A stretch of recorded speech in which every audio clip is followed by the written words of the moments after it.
And as controversy surrounds the couple's capture, the operation is having an impact right here at home. The flights to and from the Caribbean are finally resuming at Hartsfield-Jackson Atlanta International Airport following an airspace closure tied to a U.S. military operation. Atlanta News First, Niamani Watson is live for us at the airport. Niamani, this caused major flight disruptions all weekend long for passengers.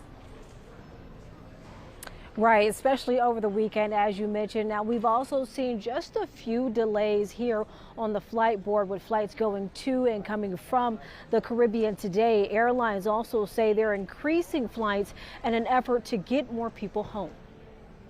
We get a notification, flights canceled on Saturday morning. We didn't know what was going on, obviously, and started calling around and turned on our TV and realized something had happened.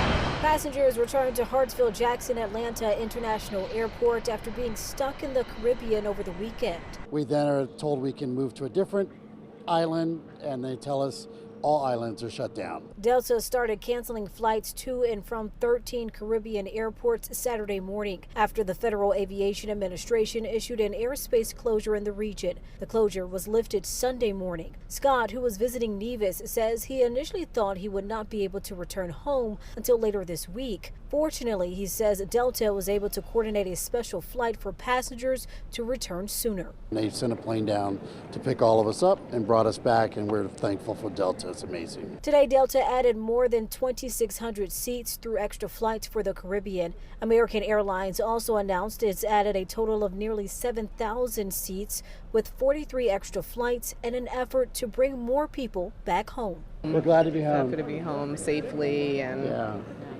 I mean, it's unfortunate what's happening, but it's out of our very control. unfortunate for the folks there and all that's happening, but we're just happy to be home.